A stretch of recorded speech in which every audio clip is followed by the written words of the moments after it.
Dear students, this is Praveen Kumar Agarwal from Management Department. Welcomes you in my today's lecture of Business Organization.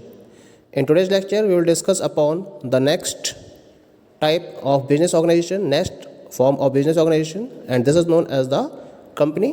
तो आज के lecture में हम discuss करेंगे कि कंपनी की डेफिनेशन क्या है और इसके कॉन्सेप्ट क्या है।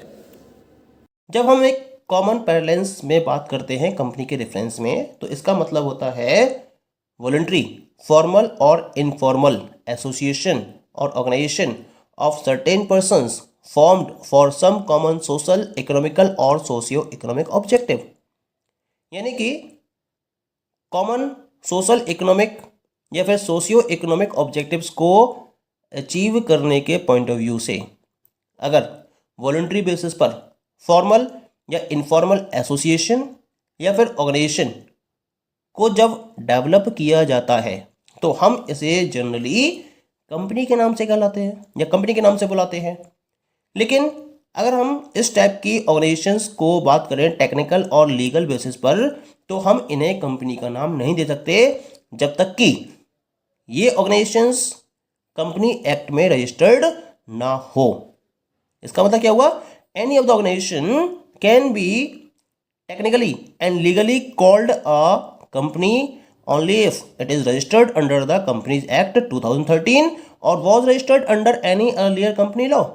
तो हम ऐसी ऑर्गेनाइजेशन को टेक्निकल या लीगल बेसिस पर कंपनी का नाम देंगे जो कंपनी एक्ट 2013 में रजिस्टर्ड हो या फिर किसी प्रीवियस कंपनी लॉ में वो रजिस्टर्ड हो, तभी हम इस ऑर्गेनाइजेशन को कंपनी का नाम दे सकते हैं।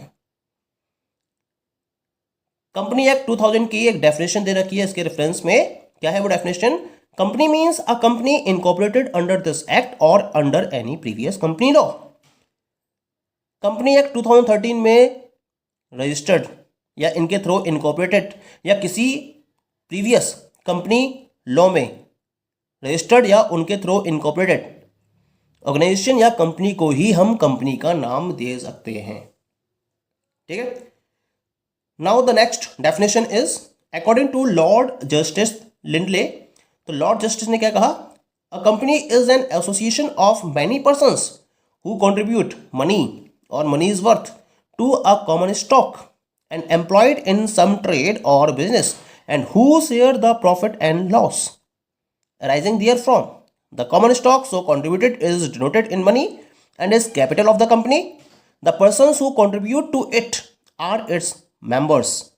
The proportion of capital to which each member is entitled is his share। तो उन्होंने कंपनी के रेफरेंस में बोला कि कंपनी का मतलब होता है एसोसिएशन ऑफ मैनी पर्सन्स, जहां जितने भी पर्सन्स हैं वो अपनी मनी को कंट्रीब्यूट करते हैं या मनी की वर्थ को कंट्रीब्यूट करते हैं और उसके बेसिस पर एक कॉमन स्टॉक को डेवलप करते हैं और इस कॉमन स्टॉक को एक पर्टिकुलर ट्रेड या बिजनेस में एम्प्लॉयड किया जाता है और इसके बेसिस पर जो भी प्रॉफिट या लॉस अराइज होता है उसको ये शेयर करते हैं। जितना अमाउंट उन्होंने कंट्रीब्यूट किया है उस रेशियो में इस पर्टिकुलर प्रॉफिट या लॉस को इनके द्वारा शेयर किया जाता है।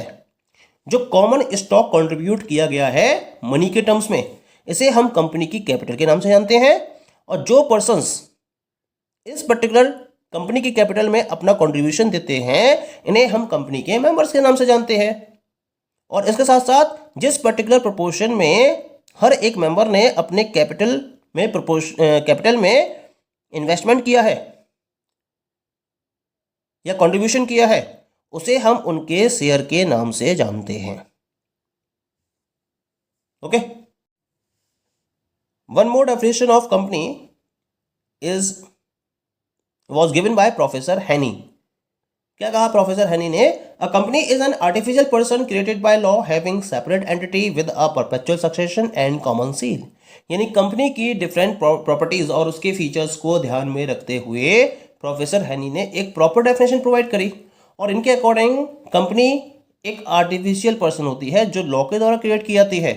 इसकी खुद की एक सेपरेट एंटिटी होती है और परपेचुअल सक्सेशन रहता है और एक कॉमन सील होती है। तो जो पर्टिकुलर प्रॉपर्टीज यहाँ पर डिफाइन की गई हैं, अगर किसी एक पर्टिकुलर ऑर्गेनाइजेशन के पास ये सारी प्रॉपर्टीज अवेलेबल होती हैं तो उसे हम कंपनी का नाम देते हैं अकॉर्डिंग टू प्रोफेसर हैनी। इसका मतलब क्या हुआ कि अगर मैं लॉ के पॉइंट ऑफ व्यू से देखें तो लॉ के पॉइंट ऑफ व्यू से एक कंपनी आर्टिफिशियल पर्सन का रोल प्ले करती है। ये एक इनविजिबल और इंटेंजिबल पर्सन है जिसकी अपनी खुद की सेपरेट लीगल एंटिटी होती है जो इसके मेंबर से इसे अलग करती है, और इसका एक खुद का परपेचुअल सक्सेशन भी होता है। कंपनी की जो कैपिटल होती है इनको ट्रांसफरेबल शेयर्स में डिवाइड किया जाता है, और जो इसके शेयर होल्डर्स होते हैं या जिनके पास इसके शेयर्स की होल्डिंग होती है उन्हें हम इसके मेंबर के नाम से जानते हैं। इसके साथ साथ एक पॉइंट और नोट करना है यहां पर हमें कंपनी के रेफरेंस में, जो मेंबर्स की लायबिलिटी होती है वो जनरली इनके द्वारा जो शेयर्स हेल्ड किए जाते हैं उनकी नॉमिनल वैल्यू की अनपेड अमाउंट तक एक्सटेंडेड होती है। यानी जितना अमाउंट इन्होंने शेयर्स की वैल्यू जो नॉमिनल वैल्यू है और शेयर्स की नॉमिनल वैल्यू के रेफरेंस में जितना अमाउंट इन्होंने पे नहीं किया है केवल वहां तक पे करने की इनकी लायबिलिटी रहती है, इससे ज्यादा की इनकी लायबिलिटी नहीं होती है।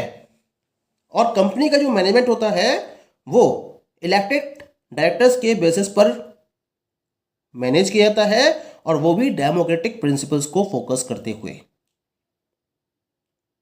कंपनी एग्जिस्ट करती है और ऑपरेट करती है लगातार जब तक कि ये डिसॉल्व ना हो जाए कंपनी लॉ के प्रोविजन से उनके अकॉर्डिंग। यानी जब तक कंपनी लॉ के प्रोविजंस के अकॉर्डिंग कंपनी का डिसोल्यूशन नहीं हो जाता तब तक कंपनी एग्जिस्ट करती है और तब तक वो अपने ऑपरेशंस को रन कर सकती है। Okay, now we will discuss about some of the characteristics और main features of company. Because a company incorporated under the company law has many peculiar characteristics which are as follows। तो different type की इसकी peculiar characteristics है जो हमने इसकी definitions और इसका कॉन्सेप्ट डिस्कस किया है। इसके बेसिस पर इसके डिफरेंट टाइप के फीचर्स को हम डिस्कस कर सकते हैं। क्या क्या है ये features? The very first feature is an incorporated body. A company is an institution और a body incorporated under the companies act 2013 और any other previous company law. यानी कि जैसा कि हमने इसकी डेफिनेशन में भी डिस्कस किया था, कंपनी एक इंस्टीट्यूशन है या एक बॉडी है जो कंपनी एक्ट 2013 के थ्रू इनकॉर्पोरेट की जाती है या किसी और जो प्रीवियस कंपनी लॉ इसके थ्रू इनकॉर्पोरेट की जाती है। जब तक इसका इनकॉर्पोरेशन नहीं हो जाता तब तक हम कंपनी को कंपनी के नाम से नहीं बुला सकते as per the law. Okay, तो इसी वजह से ये एक इनकॉर्पोरेटेड बॉडी होती है। Second one is the incorporated by persons. A company is an institution incorporated either by a person or by any two or more individuals or artificial persons। Company एक वो इंस्टीट्यूशन है जिसको एक particular person जिसे हम promoter का नाम देते हैं उसके थ्रू इनकॉर्पोरेट की जाती है, या फिर दो या दो से ज्यादा इंडिविजुअल्स या आर्टिफिशियल पर्संस के द्वारा भी कंपनी को इनकॉर्पोरेट किया जा सकता है। Now we will talk about the minimum and maximum number of members. The person or persons signing to the memorandum of a company are called the first members of the company। यानी कि जो company के memorandum पर sign करते हैं यानी कि जो उसके सब्सक्राइबर्स होते हैं उन्हें हम कंपनी के फर्स्ट मेंबर्स के नाम से जानते हैं। अब ये बात आती है कि कंपनी के अंदर मिनिमम और मैक्सिमम नंबर ऑफ मेंबर्स कितने हो सकते हैं। तो तीन कैटेगरीज है यहाँ पर कंपनी की, कंपनी एक्ट 2013 के अकॉर्डिंग। एक होती है ओपीसी 1% कंपनी, दूसरी होती है इसके अंदर प्राइवेट कंपनी और तीसरी होती है पब्लिक कंपनी। तो पहले बात करते हैं ओपीसी की। ओपीसी में केवल और केवल एक ही सब्सक्राइबर होता है जो इसके मेमोरेंडम पर साइन करता है और केवल यही इसका मेंबर होता है। तो यहाँ ओपीसी केस में केवल और केवल एक ही होता है, यानी कि मिनिमम भी एक और मैक्सिमम भी एक मेंबर रहते हैं in case of the 1% company. Private company की बात करें तो यहाँ पर कम से कम 2 मेंबर्स होने चाहिए और मैक्सिमम यहाँ 200 मेंबर्स हो सकते हैं।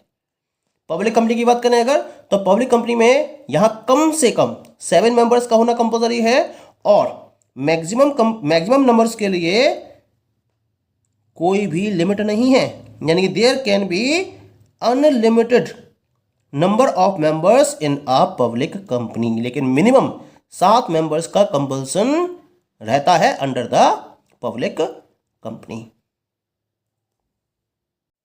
The next feature is artificial person. A company is an artificial person, invisible, intangible and existing only in the eyes of law.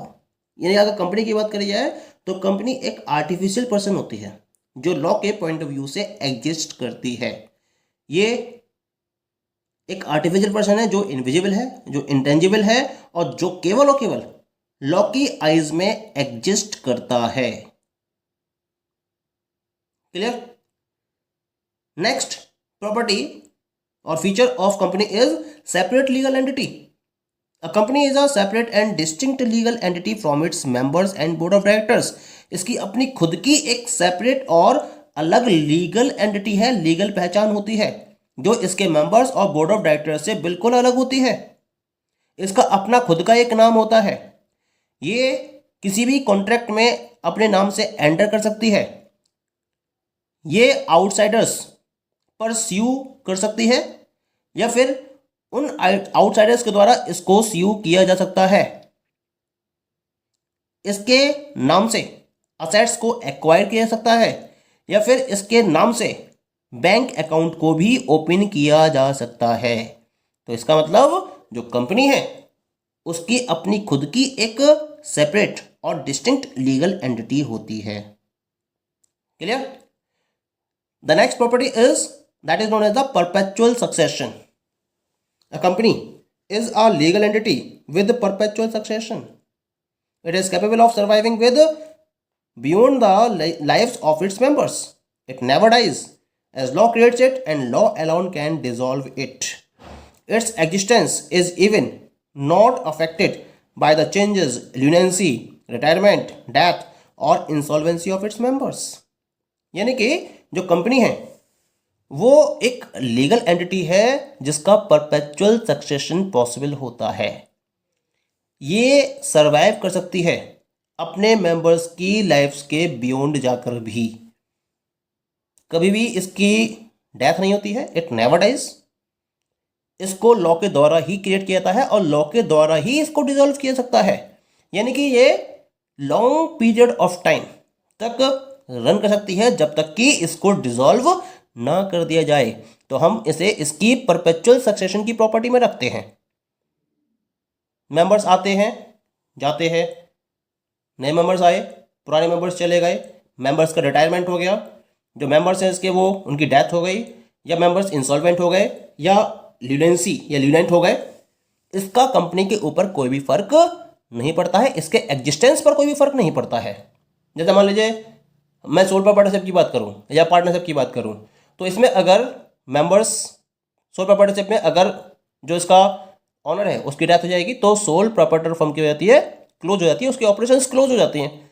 लेकिन कंपनी के केस में जो इसके मेंबर्स हैं उनकी मेंबर्स की लाइफ्स के बियॉन्ड जाकर भी ये सर्वाइव कर सकती है। मेंबर्स के नंबर्स चेंज होते रहते हैं, नाम चेंज होते रहते हैं, रिटायरमेंट होते रहते हैं मेंबर्स के, उनकी डेथ होती रहती है, वो इंसॉल्वेंट भी होते रहते हैं, लेकिन इसका कंपनी की लाइफ पर कोई भी असर नहीं होता है। इसी वजह से हम कहते हैं जो कंपनी है it is a legal entity with perpetual succession. Okay, the rest of the features of company we will discuss in the next lecture. Okay, thank you.